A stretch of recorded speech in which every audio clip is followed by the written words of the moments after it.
ఇక ముంబై నటి జట్వానీ కేసులో కాంతి రాణా టాటాకి స్వల్ప ఊరట లభించింది. తనకు ముందస్తు బెయిల్ మంజూరు చేయాలని కోరుతూ కాంతి రాణా వేసిన పిటిషన్ వాయిదా పడింది. తదుపరి విచారణని అక్టోబర్ 1కి వాయిదా వేసిన హైకోర్టు అప్పటిదాకా ఎలాంటి తీవ్రమైన చర్యలు తీసుకోవద్దని అధికారులకు సూచించింది. మరోవైపు జట్వానీ కేసులో సస్పెండ్ అయిన అప్పటి ఇబ్రహీంపట్నం సీఐ ముందస్తు బెయిల్ కోరుతూ లంచ్ మోషన్ పిటిషన్ దాఖలు చేశారు.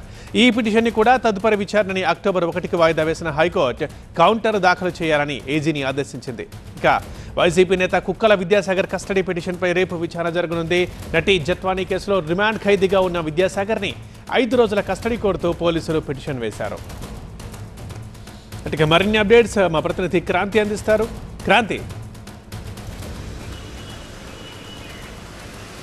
ముంబై సినీ నటి జట్వానీ కేసులో ముందస్తు బెయిల్ కోరుతూ హైకోర్టుకు వెళ్లిన కాంతి రాణా టాటాకు 1 వరకు రిలీఫ్ దొరికిందనే చెప్పొచ్చు. అయితే ఇప్పటికే నిన్న విచారించిన హైకోర్టు ఇవాల్టి వరకు గడువు ఇచ్చింది. ఎలాంటి ముందస్తు చర్య? కిసాన్ క్రెడిట్ కార్డ్ మీ వ్యవసాయానికి మరియు వ్యవసాయ అవసరాల కోసం 3 లక్షల వరకు లోన్ పొందవచ్చు.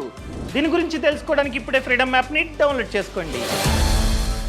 తీసుకోవద్దని అయితే ఇవాళ వాదనలు పూర్తి కాలేదు. అండ్ అలాగే దీంతో పాటు ఈ కేసుకు సంబంధించి తన వైపు వాదనలు కూడా వినాలి అని చెప్పి జట్వానీ ఇంప్లీడ్ పిటిషన్ కూడా దాఖలు చేస్తుంది. దాంతోపాటు కేసులో కీలక ఆరోపణలు ఎదుర్కొంటున్నటువంటి ఇబ్రహీంపట్నం అప్పటి ఈ కేసులో విచారణాధికారిగా ఉన్నటువంటి సిఐ సత్యనారాయణ సైతం లంచ్ మోషన్ దాఖలు చేశారు ముందస్తు బెయిల్ కావాలంటే. సో మొత్తం ఈ 3 పిటిషన్స్ మీద కొంతమేర విచారణ అయితే ఇవాళ జరిగింది. కొన్ని ఆర్గ్యుమెంట్స్ విన్న హైకోర్టు విచారణని 1 వరకు వాయిదా వేసింది. ఇందులో కాంతి రాణా టాటాకు ఎలాంటి ముందస్తు చర్యలు కానీ ఎలాంటి ముందస్తు యాక్షన్ కానీ తీసుకోవద్దని చెప్పి కూడా కోర్టు ఆదేశాలు ఇవ్వడం జరిగింది. సో 1 వరకు ఆయనకి కేసులో రిలీఫ్ వచ్చిందని చెప్పొచ్చు. మరో పక్కన ఈ కేసులో A1 ముద్దాయిగా ఉన్నటువంటి విద్యాసాగర్ యాంటిసిపేటరీ బెయిల్ మూవ్ చేయాల్సి ఉంది వీళ్ళు కూడా.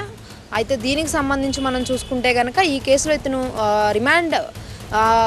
రిమాండ్లో ఉన్నారు. ప్రజెంట్ ఈ కేసుకు సంబంధించి కస్టడీ కావాలంటూ పోలీసులు పిటిషన్ వేశారు. కాబట్టి ఈ పిటిషన్ని ఎల్లుండి విచారించేందుకు వాయిదా ఇవ్వాలి అని చెప్పి కూడా విద్యాసాగర్ తరపు అడ్వకేట్స్ కోరడం జరిగింది. సో విద్యాసాగర్ అడ్వకేట్ తరపు వాదనలు విన్న తర్వాత దీనికి సంబంధించి విచారణను ఎల్లుండికి వాయిదా వేయడం జరిగింది. ఈ కేసులో ఇప్పటి వరకు కూడా ఐపీఎస్ అధికారుల చుట్టూనే ఉచ్చు బిగుసుకుంటుంది అని చెప్పొచ్చు. ఎప్పుడు ఎవరిని అరెస్ట్ చేశారనేటటువంటి ఉత్కంఠ నెలకొంటుంది. ఎందుకంటే ప్రభుత్వం సైతం ఈ కేసును సీరియస్గా తీసుకుంది. కేసులో A1 to A6 పైన కీలకమైనటువంటి ఆరోపణలు ఉన్నాయి. అందులో 3 ఐపీఎస్ అధికారులతో పాటు అప్పటి స్టేషన్ ఇన్స్పెక్టర్ అండ్ అలాగే ఒక అడ్వకేట్ పైన కూడా కేసు బుక్ చేయడం జరిగింది. సో ఈ కేసులో విద్యాసాగర్ ఇప్పటికే A1 అరెస్ట్ అయి ఉన్నారు. మిగతా వారిని ఎప్పుడు అరెస్ట్ చేస్తారు అనేటటువంటి ఉత్కంఠ నెలకొంది. మరో పక్కన ఈ కేసులో కీలక ఆరోపణలను ఎదుర్కొంటున్నటువంటి ఐపీఎస్ అధికారులు సైతం కోర్టును ఆశ్రయిస్తున్నారు. మరో పక్కన కేసులో పూర్తి స్థాయి దర్యాప్తు చేస్తూ ఉన్నారు అధికారులు. ఒకవేళ విద్యాసాగర్ని కస్టడీకి తీసుకుని విచారిస్తే కనుక మరిన్ని అంశాలు బయటకు వచ్చేటటువంటి అవకాశం ఉంది. అంతేకాకుండా కొంతమంది పైన మళ్ళీ కేసులు నమోదు చేసేటటువంటి అవకాశం కూడా లేకపోలేదు. ఏదైనా కూడా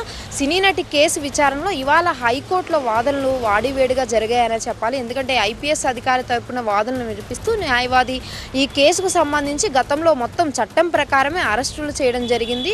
ఏమాత్రం రూల్స్ని అతిక్రమించలేదు. ప్రభుత్వాలు మారిన ప్రతిసారి ఇలా పోలీస్ అధికారులపైన చర్యలు తీసుకోవడం అనేది సమంజసం కాదు. ఇది సమాజానికి ప్రజలకు రాంగ్ మెసేజ్ ఇండికేట్ చేస్తుంది. ఖచ్చితంగా ఈ కేసుని పక్కదారి పట్టిస్తున్నారు. ఇందులో ఖచ్చితంగా కుట్రా కోణం ఉంది. అండ్ అలాగే డీసీపీ స్థాయి అధికారి ఒక ఐపీఎస్ అధికారి పైన విచారణ చేయటం ఏంటి, ఆయన ఇచ్చిన రిపోర్ట్స్ ఆధారంగా సస్పెండ్ చేయడం సమంజసం కాదు అని చెప్పి కూడా వాదన వినిపించడం జరిగింది. సో ఏదైనా ఈ కేసులో ఇంకా వాదనలు అయితే కొనసాగాల్సి ఉంది. 1 తర్వాత ఈ కేసులో కీలకమైనటువంటి పురోగతి వచ్చేటటువంటి అవకాశం అయితే మనకు కనిపిస్తోంది.